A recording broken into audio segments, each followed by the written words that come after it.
Assalamu alaykum, hurmatli ota-onalar darsxonamizga xush keldinglar. Bugun huzuringizga sunmoqchi bo'lganimiz Fransiyalik ayol yozuvchi Izabelli Filozatning Bolalarning his tuyg'u dunyosi nomli kitobining davomi bo'ladi. 3-bob. Hayot harakatdan iborat. 1-qism. Bolalarimizning his tuyg'ulariga quloq solish to'g'riliq shuncha ko'p to'xtalib o'tdik. Lekin bu haqiqatan deyilgandek oson ish emas. Har qachon ularga quloq berolmaymiz va bu bizni muhozirga oladi. Ulgulik ona va yoki ulgulik dada bo'lish hislarimizni tahdidga uchirtadi. Zoda qanday qilishim kerak xayollarga sho'ng'ib, o'zimizga bo'lgan ishonchimizni yo'qotishimizga sabab bo'ladi. Bolalarni yaxshi qo'g'day olmaganligimizni his qilamiz. Samimiylik bilan qabul qilayli, bolalarimiz faqat yig'lamasin, vaqirmasin, o'zini yerga etib do'milmasin deb orzu qilatdik. Bunchalik nozik his tuyg'ularga ega bo'lishni umid qilmaydik. Ammo his tuyg'ular ularning qimmatli boyligi, kimligi, o'z qimmati his tuyg'ularga yoshiringan. Hayot harakatdan iborat. Bir haykal harakat qilolmaydi. Bir bolaning haykalga o'xshash yugurmay, sakramay, gap anglab jim o'tirish uchun o'zining ichidagi harakatchanligini ujuqtirib etgan bo'lishi kerak. His tuyg'u hayotning ichidagi harakatdan iborat. Ichidan sirtqa urg'an bir harakatdir. İnsanın ichidan kelib sirtiga urg'uydi. Bir insonning hayotidagi harakat o'ziga va atrofiga uning kim ekanligini ko'rsatadi.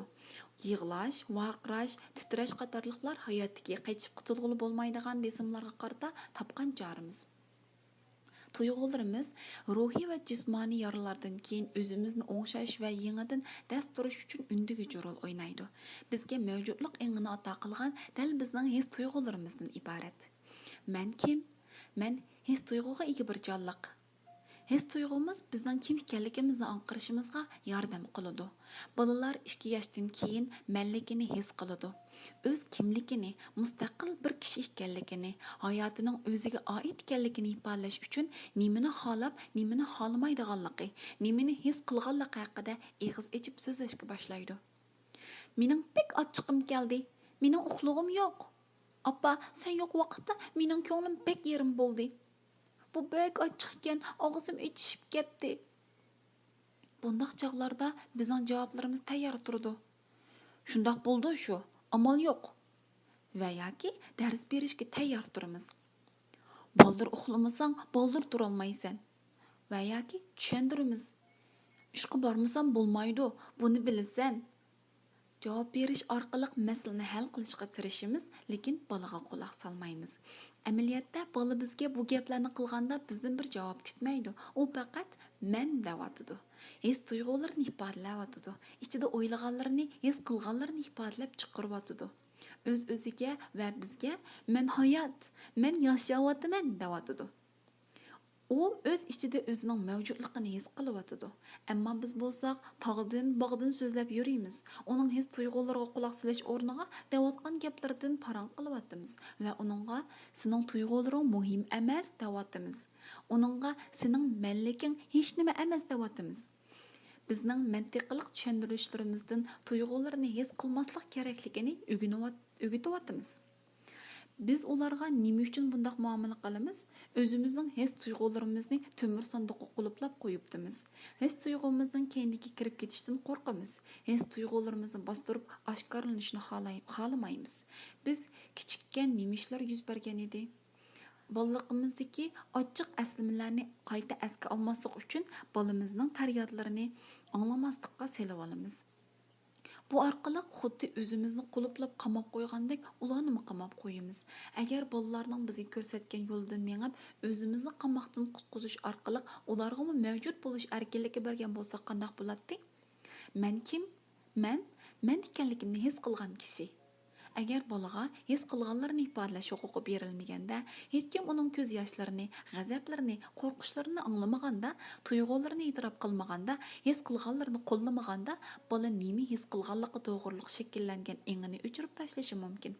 Yoki hech nimani his qilmaydigan bo'lib qoladi va yoki haqiqiy his tuyg'usining o'rniga muvofiq deb o'ylagan boshqa bir his tuyg'uni ifodalaydi. Bola agar tuyg'ularni his qilish huquqi yo'q ekanligini o'ylaganda, uning uchun faqat ota-onasining, o'qituvchilarining, atrofidagi do'stlarining bekitib bergan tuyg'ulari yashib qoladi. kim ekanligiga ular qaror berdi. Rolini ular bekitdi. U endi mavjudligini his qilolmaydi.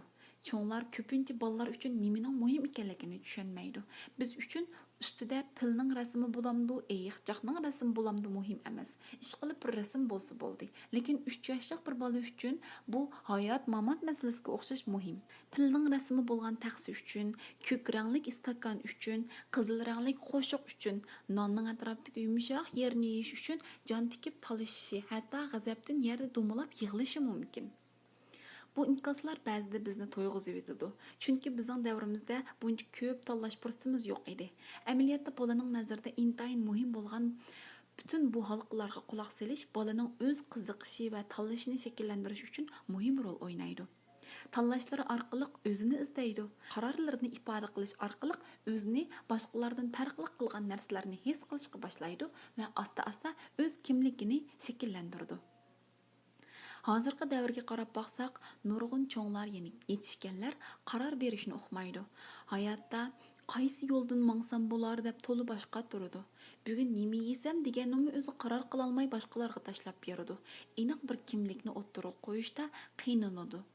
Undaq bo'lsa, bolaning butun istaklarini o'rnatishim kerakmi? Bu jumla bizning isbotlarimizni yo'qqa chiqarish uchun ishlatildi. Bolaning his-tuyg'ularini va ehtiyojlarini tushunmaganlikning ifodasidan iborat. Javobi yo'q. Bolaning his-tuyg'ulariga hurmat bildirish va quloq solish hargizmi har qachon uning ehtiyojini o'rinlash deganlik emas. Bir kuni qizim bilan serik o'yiniga bordik. Oldimizda nurg'unlagan ko'z qanashtiradigan o'yinchoqlar sotilyotdi. Qizim volildab yenib turgan bir sehrlik taychoqni ko'rsatib, "Opa, qarang-a, men dal mushundaq narsani olay degandim", dedi. Men darhol, "Yo'q, ololmaymiz, baq qimmatgan", dedim. Qizim menga, "Ololmaydiganligingizni bilatdim, lekin shundoq bo'lsin, mening istikimni ifodalash huquqim bor, shundoq-ku", dedi. Albatta haqqi bor edi, lekin men ongsiz holda yodi bo'lib ketgan avtomatik bir javobni bergan edim. Bolaning butun taraqqiyot bosqichida uningga hamroh bo'lish jarayonida to'xtamay boladagi qanoatsizlik masalasiga duch kelamiz. Bolaning amal bir to'liq qanoat his qilishiga turtki bo'ladigan ma'quljon opa yoki dada bo'lish kerakmi yoki yo'qdan yaxshi oz qanoatjon bo'lishiga sabab bo'ladigan hukmdor ota-ona bo'lish kerakmi? Bolaning zodi qandoq ota-onaga ehtiyoji bor? Ozdurishga qarshi Stanford universitetida 4 yoshlik bolalarga elib berilgan bir sinoqda bir guruh bolalarni bir uyda o'ltirg'izdi va shundoq deydi: "Sen bu yerda qilib meni saqla. Bu qutining ichida bir tal kamput bor. Uni men kelgicha yesangmi bo'ladi. Agar men kelgicha saqlab yemasang, men senga yana bir tal kamput beraman." Bolalarning 3dan biri u kishi eshikdan chiqishig'ila kamputni elib yeydi. Qolgan 3dan 2si bo'lsa u kishining qaytib kelishini saqlaydi va 2 tal kamputga erishadi. Sınaqdan keyin tadqiqotchilar bu bolalarni maktab hayoti bo'yicha iz qo'g'lab ko'rsatdi. 12-14 yildan keyin ikki guruhdagi bolalar orasida psixika va ijtimoiylashish qatorliq jihatlarda farqlar ko'rilishga boshlaydi. Ozdurishga qarshi tura olgan bolalar o'ziga ishonadigan va ozdurishlarga qarshi qattiq irodasini ifodalaydigan bo'lgan. Yo'liqqan qiyinchiliklarga qarata hal qilish unumi va qobiliyati yuqori bo'lgan. Gumon, qo'rqinch, mag'lubiyat qatorliq hissiyotlarning ta'siriga oz uchirgan. Besimlarga qarshi turish kuchi yuqori va yetmoqchi bo'lgan maqsadi uchun davomli tirishchanlik ko'rsatadigan bo'lgan. Kamputni darhol yevatgan bolalar psixikasi biroz ojiz, johil, qarorsiz, mag'lubiyatni qabul qila olmaydigan, ishlari o'ngishli bo'lmaganda kayfiyati buzilib yarim yo'lda tashlab qo'yadigan bo'lgan. Ikkinchi qatimliq tadqiqot natijasiga qaraganda, birinchi guruhdagi bolalarning maktabdagi natijalari boshqa saboqdoshlari bilan solishtirganda o'rta hisob bilan 20% yuqori bo'lgan. Bu tadqiqotga asosan bir inson uchun shaxsiy havasga qarshi chidamchanlik ko'rsatish va nafsini boshqarish kelgusi uchun intayin muhim edi. 4 yoshdagi bolaning iqtidorlari uning kelgusi haqida bir fikr bera oladi. Oson xumor bo'lish va jinoyat yo'liga kirib qolgan kishilar ko'pincha qanoatchanlik hissi bo'lmagan kishilar. Aldığı uçurgan kichik to'siqlarnimi cho'ng bir masala deb ko'rib oldi. Qanoatsizlik, to'ymaslik hissini boshqarish, havas qilgan bir ishga sabr qilishimiz, kelgusi uchun ko'z oldidagi manfaatdan voz kechalaydigan bo'lishimiz va bu orqali xushallik tepishimiz, nishonimiz uchun to'xtamay tirishchanlik ko'rsatib, g'alabani qo'lga keltirishimizga turtki bo'ladi. Bolalar nafsini boshqarishni qanday o'rganadi? Bolalarni qasddan bir narsalardan mahrum qilish orqali uningga qanoatchanlikni o'gitish usuli mag'lub bo'ldi. Bu vaqt yig'laganda quchoqqa olmaslik, bolani quchoqlamaslik va yoki sovg'idan mahrum qilish, o'tmishda ota-onalarning bolani erka qilib qo'ymaslik va qanoatni o'gitish uchun ishlatgan usullari edi. Bu usullarning mag'lubiyati allaburun isbotlanib chiqdi. Bular bolalarning to'ymaslik hissini intayin nozik bir holatga kelib qo'ydi va istaklari qondirilmagancha maydonga kelgan bo'shliq hissi bir xumorliq, ya'ni haroq, tamaki degandek va yoki o'zini bir niqob bilan qoplab butun ehtiyojlarini ko'rmasga selib olish orqali ashundoq oqibatlarni keltirib chiqardi. Bu o'qingiz har yig'laganda emdirguningizni, butun ehtiyojlarni qondirguningizni, ularni yolg'iz tashlab qo'yib yig'latmaganligingizni ko'rgan ba'zi kishilar bolaning kelgusida ko'zi to'ymas bir bo'lib qolganligi haqida sizni qo'rqitib tarbiya qiladi. Shveysariyada elib berilgan bir tadqiqotda haftada faqat bir kun kamput yeyish kuni qilib ketganda bolalarning tish qurtlash masalasini azaytqili bo'lganligini ko'rsatgan. Men bu fikrni bek g'alati his qildim va buni besim ishlatmagan bir yo'l bilan sinab beqish uchun 4 yoshlik va 2 yoshlik bolalar uchun tavsiya qildim. Shanba kunini kamput kuni qilib bekitdik va atrofdagi butun kishilarga buni uqtirdik. Bunday bo'lganda atrofda hech kim boshqa kunlari kamput berib ularni ozdirmaydi. Agar sirtdan biri bilmay ularga kamput berib qolsa, uni shanba kuni yeyish uchun yig'ib qo'yadi yoki mening saqlab berishimga beradi. Agar yegisi kelib kelsa, bu yanada ularning erkinligi edi, lekin buningga men mamnun bo'lmaydiganligimni biladi. Bu ular uchun yetarli edi. Ularga ochiqlamaydim, jazolamaydim, faqat mamnun bo'lmaganligimni ifoda qilardim. Bu orqali menga bo'ysungan emas, balki va'dasida turgan bo'ladi. Bir qatim hatto 2 yoshli o'g'limmi yo'lda biri uningga bergan shokoladli kamputni yemang, yanchiqqa soldi va menga saqlab berishim uchun berdi. Shanba kuni tong saharda uyg'onib tunji degan gapi, "Appa, shokoladli kamputimni ber" bo'ldi.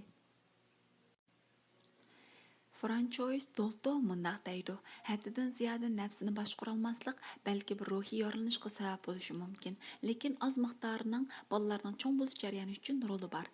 Bu yerda ehtiyoj va istak orasidagi farqni bilish kerak. Bolalarning qizil rangli mashinaga, seriq rangli qo'nchoqqa ehtiyoji yo'q, lekin talabi bor. Buningga qarata ochiqlanishlariga, nafsiga quloq solib hurmat bildirish ularning ehtiyoji. Hamma ishga ma'qul demaslik kerakligini bilamiz, lekin ba'zi mantiqli tushuntirishlarimiz ular uchun shaklbozlik bo'lishi mumkin. Bolangiz ochiqdan yerlarda do'malamdi, kamput yeyishga ehtiyoji yo'q, lekin yegisi keladi. To'ymagan nafsini ifodalab chiqarish ehtiyoji bor, ochiqni chiqarishga ehtiyoji bor. Bu bolalar uchun muhim, chunki siz uning bir talabini rad qilganda o'tironglardagi bog'ning uzilmaydiganligini bilishga ehtiyoji bor. Har qatim siz bolangizga yo'q degan vaqtda ular munosabatingizning buzilganligi to'g'riliq ochiq his tuyg'uga cho'madi, vaqiraydi, hatto sizni urishga boshlaydi. Agar uningga pisand qilmasangiz, berib tomga urib tepidi yoki ashyolarni etib chaqidi, o'zini yerga etib do'malaydi, tepchaklaydi, chunki orangizdagi munosabatni yaxshilashga ehtiyoji bor. Shuning uchun bolangizning naq eng ko'ngil bo'lishga muhtoj chaqlarda uni sevgingizdan mahrum qilmang. Bir qatim qizim bilan birga o'yin ko'rgili bordik. U oldimizda turgan rangarang sharlarni ko'rsatib turib, "Appa, bir tal shar elib bering", dedi. Uningga yo'q deb nasihat qilsam bo'ladi. "Davomli shar olg'izdi ekansiz, kechgacha elib bera olmayman sizga qizim. Bu sharlar ya arzon bo'lmasa" Yolg'on so'zlasam bo'ladi. "Yenimga pul olmayaptiman qizim", diqqatini chaqsam bo'ladi. "Yuring, billa bu o'yinni ko'raylik, bak qiziqarliq" deydi. Lekin unda qilmadim. Sharlarga qaradim. Haqiqatan bak chiroyli edi. Shuning bilan shundoq dedim. Meningcha eng chiroyligi av ustidagi shatut rasmi bo'lgan ekan. Yo'q, Simba va dadasining rasmi bo'lgan ekan. Qizim xushallik bilan, "Meningcha av binafsha rangligi eng chiroyli ekan." Ikkimiz u yerda qaysilarini yaxshi ko'rganligimiz to'g'riliq paranglashdik. Yanimizda turgan kichik bir bolamo bizning o'yinimizga qo'shildi. "Mikkining rasm bo'lgan hammadan chiroyli ekan." Sharlar to'g'riliq paranglashgan shu bir necha minut ichida qizimning balon istiki va istikini ifodalash ehtiyoji qolganligi uchun shar olmay ketib qoldik. Bu so'zlardan sistemlik bir dars chiqarishga urinmang. Bolalarga kamput yoki sovg'a berish orqali ularning istaklarini qondirish xato yoki ziyonli bir ish emas. Ehtiyojing yo'q deyish orqali bir narsalarni elib berishni rad qilish bolalarga haqsizlik bo'ladi. Bolalar bu orqali huzur elishning xato ekanligi darsini chiqardi. Bu ularning kelgusidagi huzur elish hissining taraqqiy qilishiga to'sqinlik bo'ladi. Балаларға алған yoki elishni rad qilgan kompyut yoki sharning faqat bir tal kompyut yoki shar ekanligini emas, bolalarning aloqa bog'lashni o'rganish jarayonida ishlatgan bahonamiz ekanligini esimizga olaylik. Bir qancha tal kompyutning munosabatimizni buzishiga yo'l qo'ymaylik. Lucy ta'tildan keyin maktabga berishni rad qilib yig'laydi. Apasi sababini so'raganda, maktabda birmi do'stim yo'q, shunga borg'im yo'q, deydi. Apasi bu javobga hayron qoladi. Sening qandoq siga do'sting yo'q bo'ladi? Sinfda shuncha ko'p yaqin do'sting borg'u. Har qatim seni olg'ili borganda, atrofingda shuncha ko'p do'stlaring bilan qizg'in paranglashib o'ynayotganligingni ko'rman. Qandoqmi do'sting bo'lmasin? Lucy ko'z yoshlarini aytib maktabga ketadi. Bu masalaga boshqa bir tarafdan qarab tahlil qilib boqaylik. Lucy do'stim yo'q deydi. Amaliyotda Lucyning bek ko'p do'sti bor. Lucy men deb gap qilyotidi, chunki sen degan vaqtda apasi unga quloq solmaydi. Aslida Lucy to'g'ri deydi. Lucyning apasi Martin kishilar bilan aloqa qilishda qiynaldi. Sirtdan qarashda ijtimoiy aloqaga mahir ko'ringan bilan aslida yaqin kishilar bilan aloqa qilishdan qo'rqidi va o'zini tortidi. Lucy apasi bilan ta'tilga borganda pat-pat apasining xiyol surgunini ko'rdi. Shuning bilan maktabga berib apasini yolg'iz tashlab qo'yishni xohlamaydi, lekin apasi buni tushunmaydi. Qizi aslida "Apa, siz bek yolg'iz, sizningmi jiq do'stlaringiz bo'lgan bo'lsa, nima degan yaxshi bo'ladi" degan uchurni berishga tirishyotidi. Agar bolangizning degan chiqargan qiliqlarini tushunmasangiz, yana biroz cho'nqur o'ylang. Nima ishlar yuz berganini o'ylang. Ehtiyojlari to'g'riliq nima demoqchi bo'lganini o'ylang. O'ziga mos kelmagan bir narsani davotamdi. Undaqda uning orqasiga yoshiringan uchurga quloq soling. Masalani butun holda egallash uchun nazar doirangizni kengaytiring. Uchur kim uchun, nima uchun berilyotidi?